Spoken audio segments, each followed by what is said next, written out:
Good afternoon.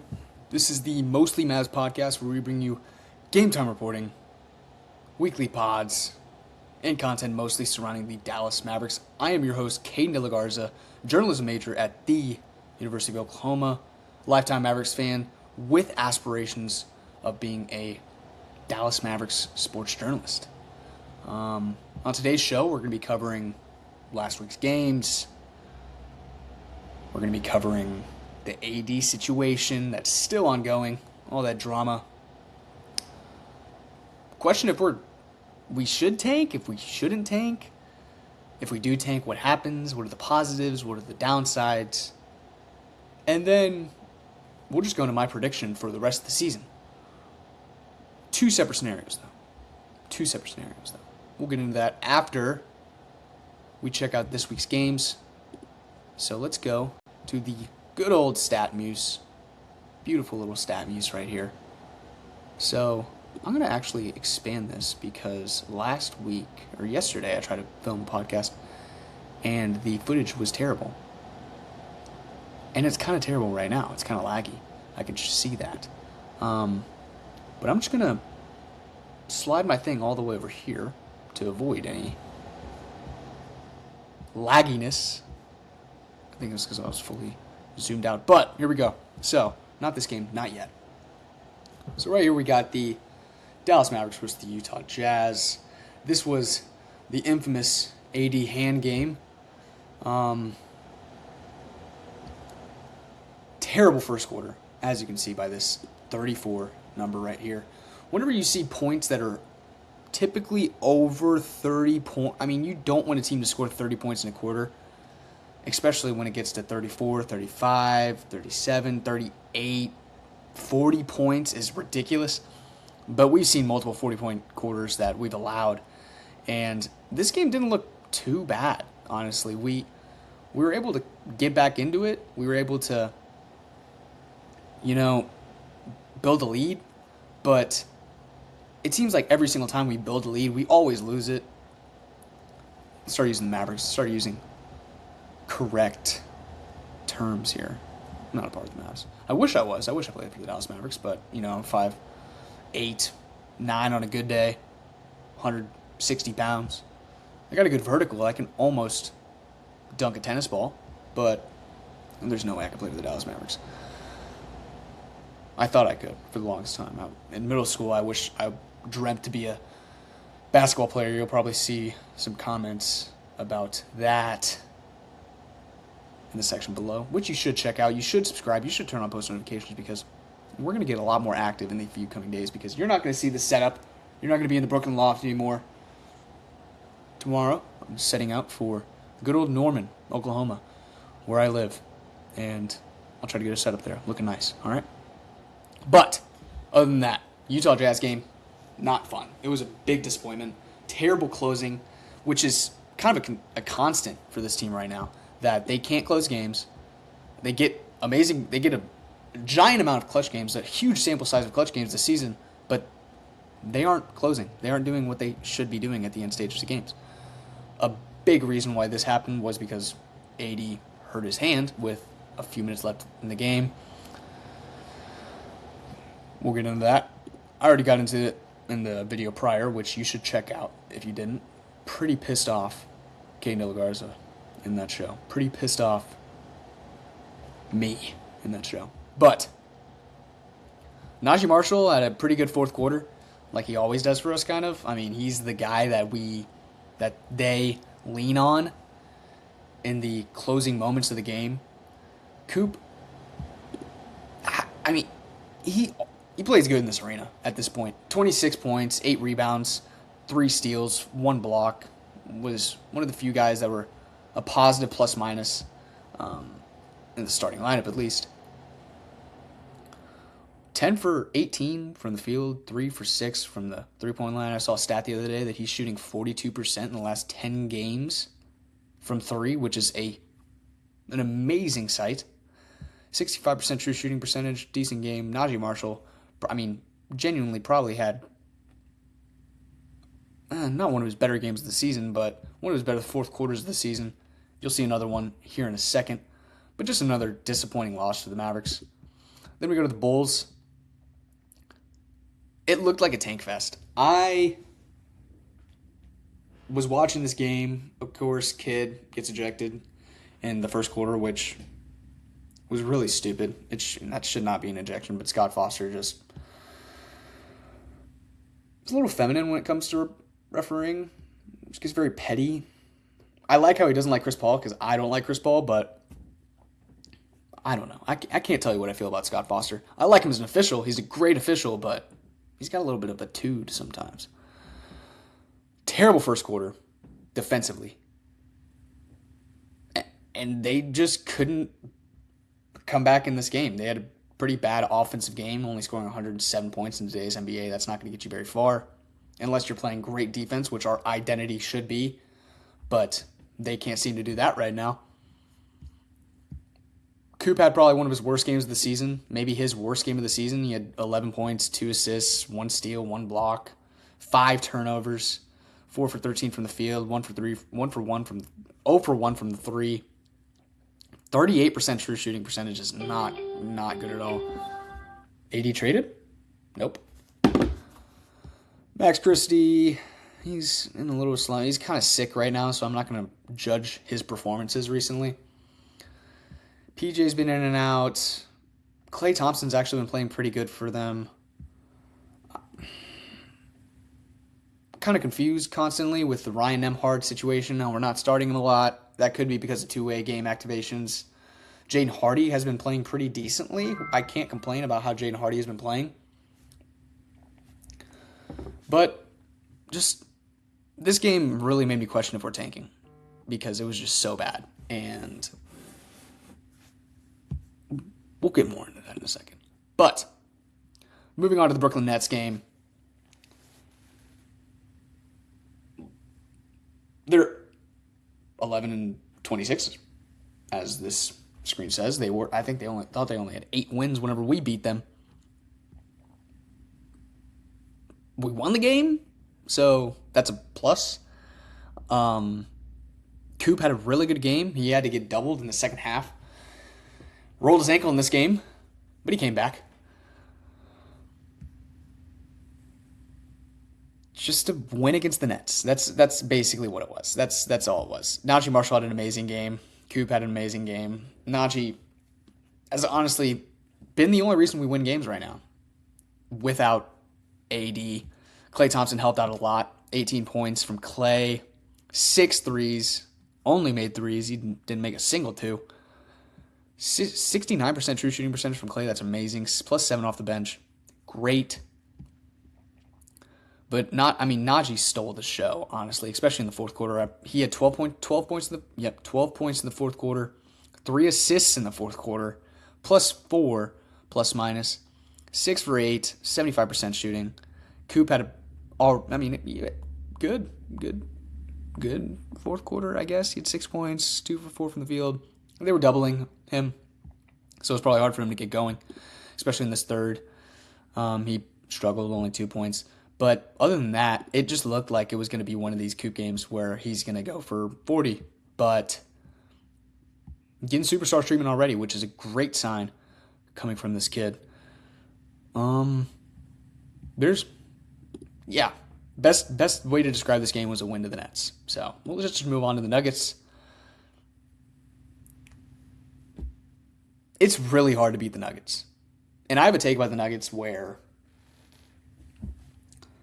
they're one of those teams. They don't have the championships to back it up, but they're like a Warriors. They're like a Bulls. They're like and I'm, of course, stating the era where these teams were the best. They're like the Thunder. They just win games. They know how to win games. They've won so many games. And when it comes down to the wire, comes down to the fourth quarter, their strategy when it comes to winning games is just amazing.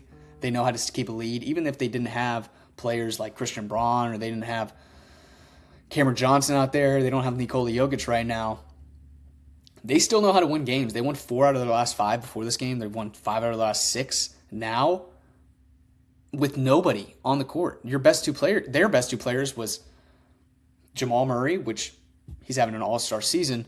Christian Watson, Aaron Gordon. Aaron Gordon is nasty, and he's getting better and better by the year.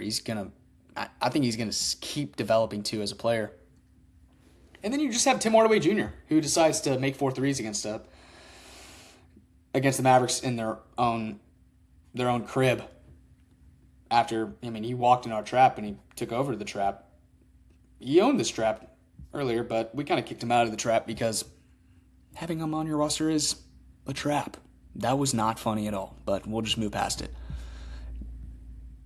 Coop gets hurt. Daniel Gafford gets hurt. Both of them are on today's injury report. Probably not going to play. I would doubt if Lively played, or if Gafford played. I would honestly also doubt if Coop played. It'd be a very dumb decision by the Mavericks to play Cooper Flagg after rolling his ankle 2 games in a row. But at this point, it's the Dallas Mavericks. So they're probably going to play Cooper Flagg. And he's going to get hurt again, most likely. Let's hope that doesn't happen, though. Not a big fan of this franchise right now. But yeah, you win 1 game out of your last 4 in this past week. There's questions about tanking. There's questions about shutting everybody down. And at this point, why don't you? Why haven't you taken that step? Why have you not stated a plan for the rest of the season with all the stuff going on, all the drama, this, that, whatever? Most of it was stated in the last video about AD's injury, which you should go check out because I got pretty pissed about this franchise right now. Well deserved. Let's stay away from that. Let's move into this. Not this. This. I think this is the wrong tweet, but we'll go check out what the right one is. He might have deleted it because it was wrong.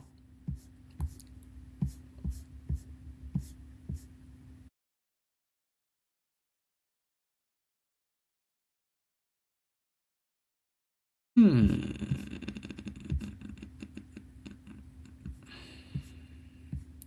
think he did delete it. Yep. So Shams comes out with this tweet saying, breaking news, Anthony Davis will require surgery. I thought that was probably guaranteed to happen. You're a basketball player in the NBA, and when you tear a ligament in your hand, it's kind of hard to play basketball. So I don't know if it's a tear, it's ligament damage. They haven't come out with a complete diagnosis, whether it's a strain, whether it's a complete tear. With the Dallas Mavericks PR, we're probably not going to get that. So, ligament damage in his hand comes out from Shams. And then, that's my Mostly Mouse page.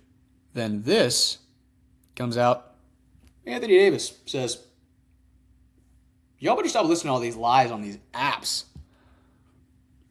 What lies could he be talking about? Could he be talking about him not needing surgery? Could he be talking about the trade rumors are picking back up surrounding Anthony Davis, surrounding himself?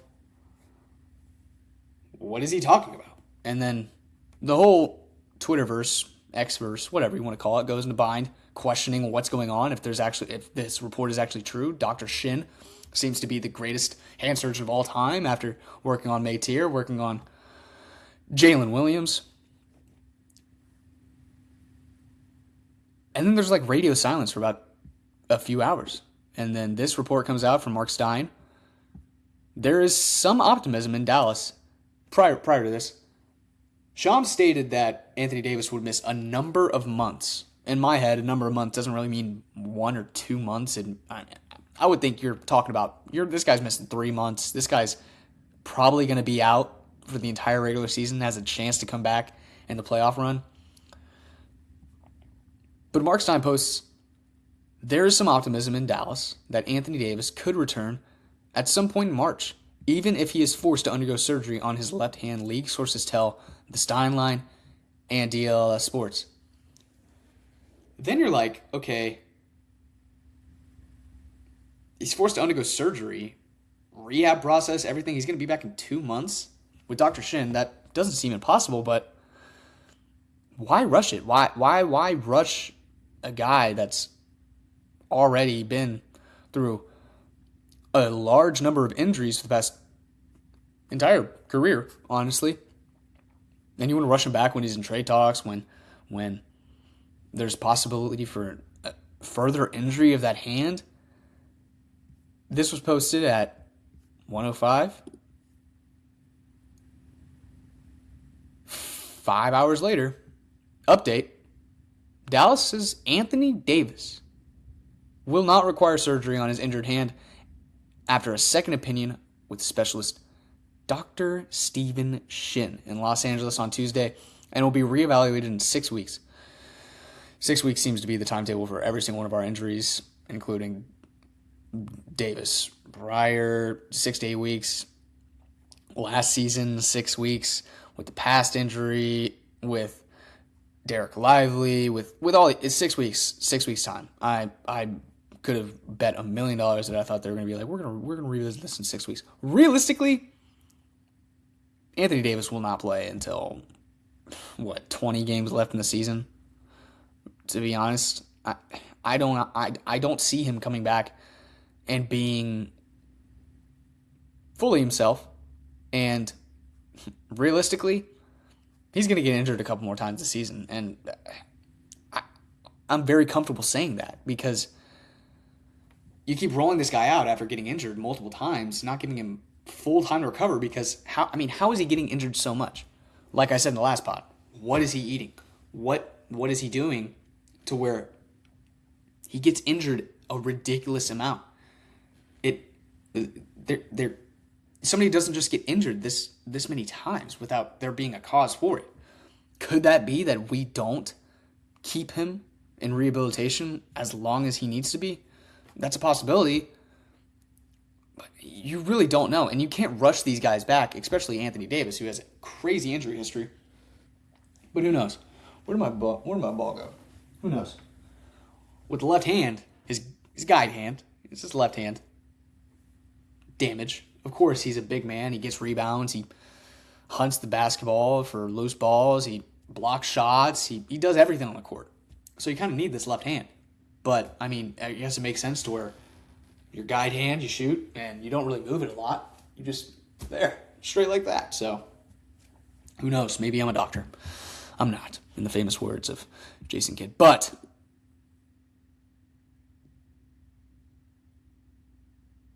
as reported earlier, the Mavericks have had renewed trade talks around Anthony Davis with multiple interested teams, and those conversations are continuing as Dallas stands 15-25, 12th in the Western Conference, and prioritizing the big picture outlook around Cooper Flag.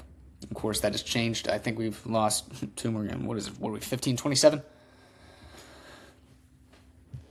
Yeah, this makes sense. Why don't we trade him? Why haven't we traded him yet? What's the outlook?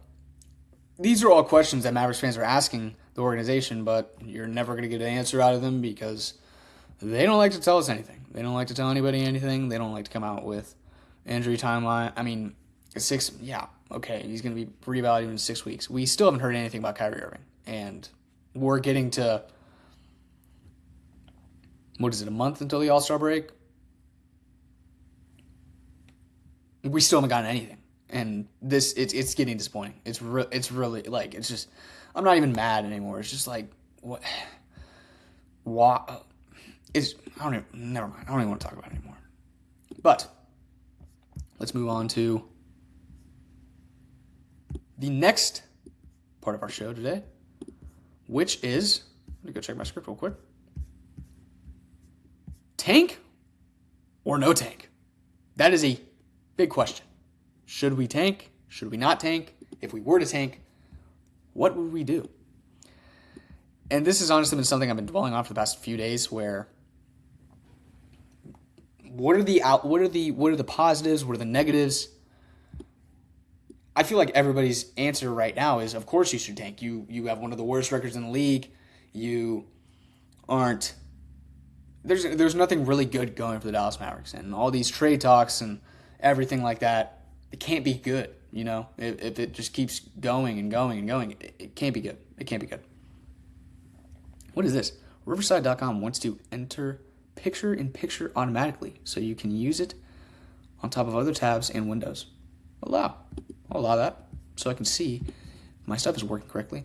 It looks like my background's gone, so that probably makes it better. It doesn't look bad, though. Tank positives. Better draft pick, of course. You can offload AD's contract for younger players and cap space for the next offseason easily. You don't have to worry about him coming back. I mean, you can deactivate him for the season. He comes back next season. But still, you want that cap flexibility for the offseason. And that's ultimately going to come from trading AD. So there's that. But also, you can deactivate Kyrie for the rest of the season and recover for next season. I know that's probably not something he wants to do.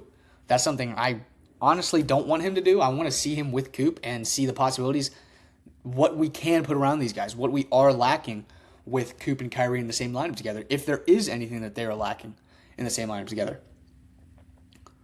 But when you tank, you're obviously going to get a better draft pick, but it's not guaranteed, of course. So you can see from last year's lottery that you can make the play-in and still get the number one pick. So, but you get a better draft pick. You can offload AD's contract and not worry about the return as much as you would if you're trying to contend. You can deactivate Kyrie so he's healthy for the next season, and Coop gets more room on the court to be able to develop more. He gets to see different scenarios. He gets to see different looks defensively as he would not get to do if there's three stars on the court at one time. Him, Anthony Davis, and Kyrie Irving. But the positives for not tanking. Coop gets playoff experience, or he gets big game experience, and we get to see also, we get to analyze if he's that guy when it comes to big games. If he's that guy that can put you over the top in clutch moments, he's already proven that. But big games in the stretch of the season when you're trying to get in the playoffs and also play in or playoff games, it's very important to see what that can look like. It's experience for his development. You don't necessarily need to trade AD until the offseason, which fans have gotten in this mindset to where this trade needs to happen now. But they don't look back to the past offseason when, before we got Coop, we knew that, we knew we were getting Coop. But ever since the Kyrie injury, the plan really wasn't to contend this year, was it? It never was. It never was to contend this year. We knew that this team probably wasn't going to reach its full potential until a month before the playoffs. So what's with the rush now? I don't see too much of a rush. I understand. I did post a video a couple days ago or a past week where I was just complaining about this whole situation and furious about how the office handled this and that AD's trade stock has plummeted because of it. But if his trade stock is plummeted right now, then is there a need to trade him? Is there a need to rush to move off of him? I don't think so. I think you can keep this guy on your team for a period of time to where you can make a playoff push. You can try to make some noise in the playoffs. Dallas has never been picked to be a crazy playoff team before. In recent history at least. So why can't they make noise this year? If they bring back Kyrie from his injury, if they activate him, if they don't deactivate AD for the rest of the season, if they let this trio come together, if they make minimal moves, then why not see what happens? Why not see what this loaded roster can do fully healthy with the playoff push? There's really no point to tank if you can pull it together. And I've said recently that the team probably needs to be 10 at the max they can be back is 10 games or 10 games under 500. Because if you're 10 games under 500 when Kyrie comes back, you might have a chance to go on a spurt, a good winning streak, a long winning streak to put you over the hump, put you in the play-in, give you a spot, get you a bid into the playoffs, and make some noise. Because the Dallas Mavericks, when you look at this roster, it matches up to every team. You can play any way you want to. You can put AD to the 5. You can slide him to the 4, have Gafford in, have lively next year, but you can have Gafford in, you can have PJ at the you can do anything with this roster. You can do anything with this roster, and it's going to make matchup nightmares for teams in the playoffs. So why not use that? Why not test it out? This roster is the best roster Dallas has seen since probably ever, honestly. This is probably one of the best rosters Dallas has ever had. So why not try to make noise with it? Moving on to the next segment. What is my season outlook? What do I think of this season? What are the two scenarios that I think will happen? Will or will not happen. Either way, they're pretty differing. But let's get into this. So we got the AD trade and no AD trade. Simple as that. My prediction,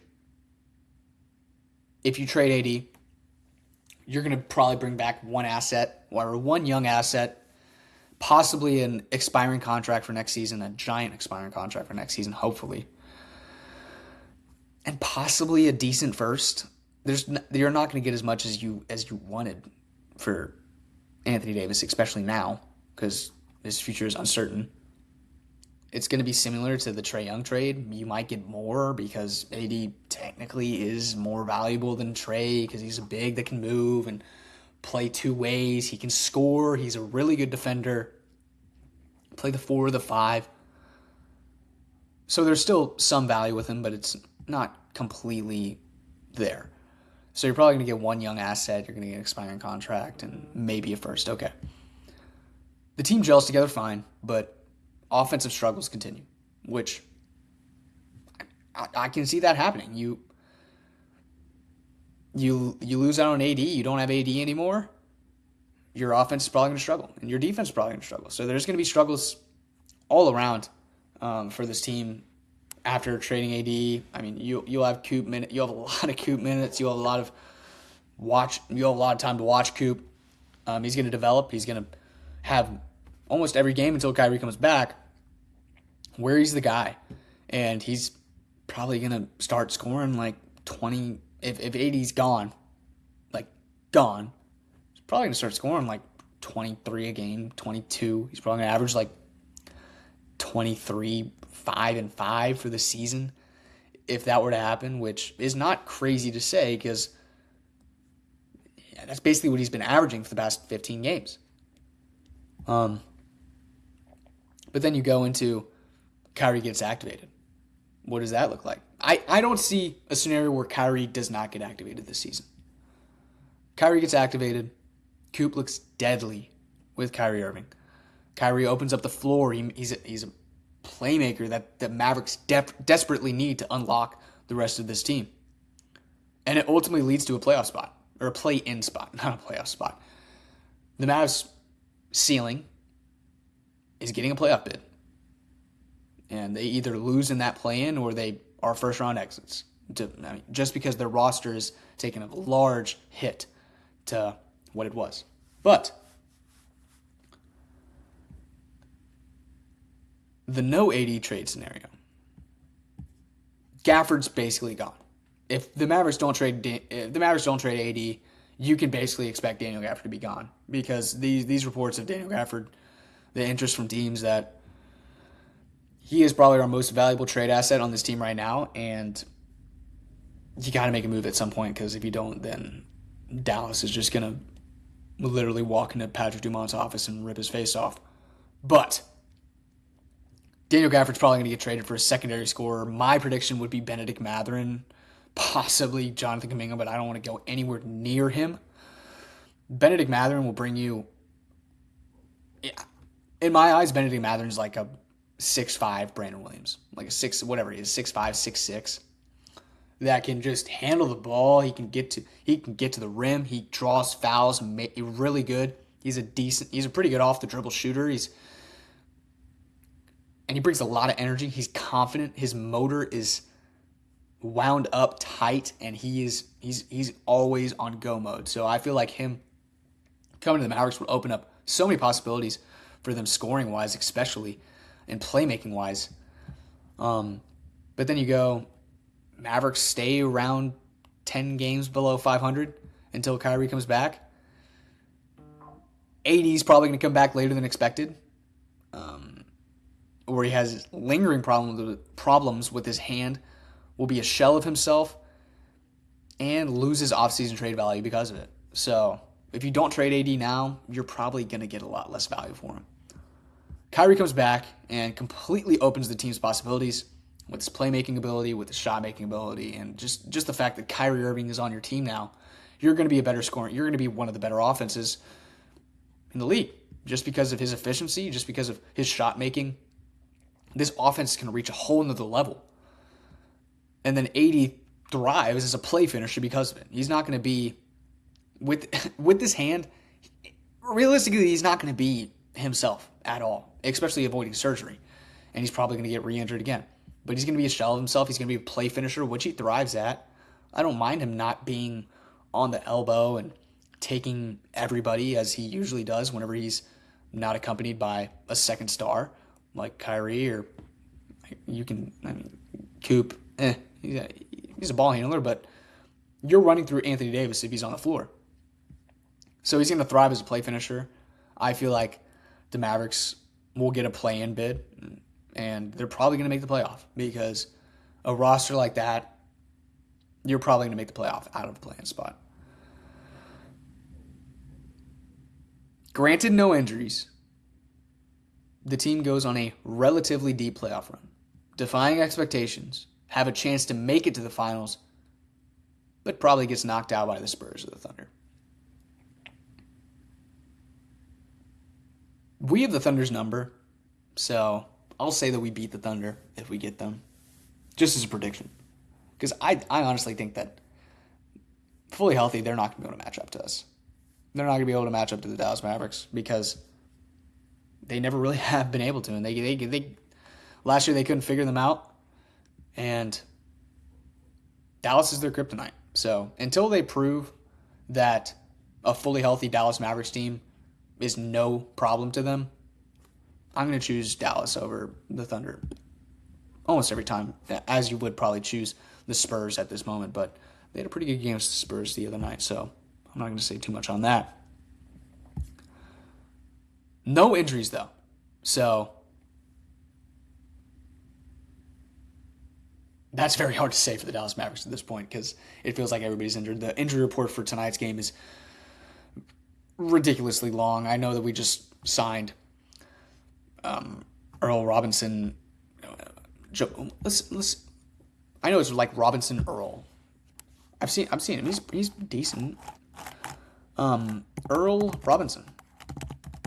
I forgot what his first name is. Junior? Is he a junior? Let's just search Mavericks news. I already should have been on this. It hasn't gotten reported, but should be up. I think it's Jeremiah.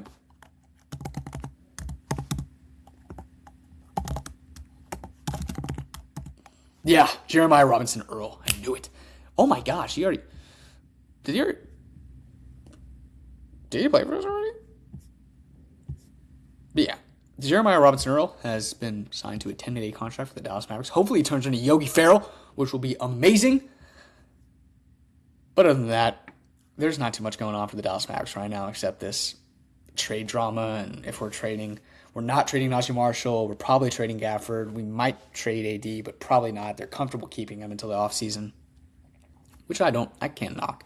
You got to kind of see it out. And I've stated before that seeing Coop, Anthony Davis, and Kyrie Irving on the same floor, would that not be amazing as a Mavericks fan to see? With all this losing going on, with all these terrible games going on, with the lack of an identity that this team has, it would be awesome to see that. But besides that, thanks for watching the Mostly Mavs podcast. It's been a very fun week, filled with a lot of drama, and, just the Mavericks being annoying, as they usually are. Expect more pods, more live game reporting, and more Mavs content. For more Mostly Mavs, follow the Mostly Mavs X account, the Instagram, and TikTok link below in the description. Other than that, I will catch y'all later.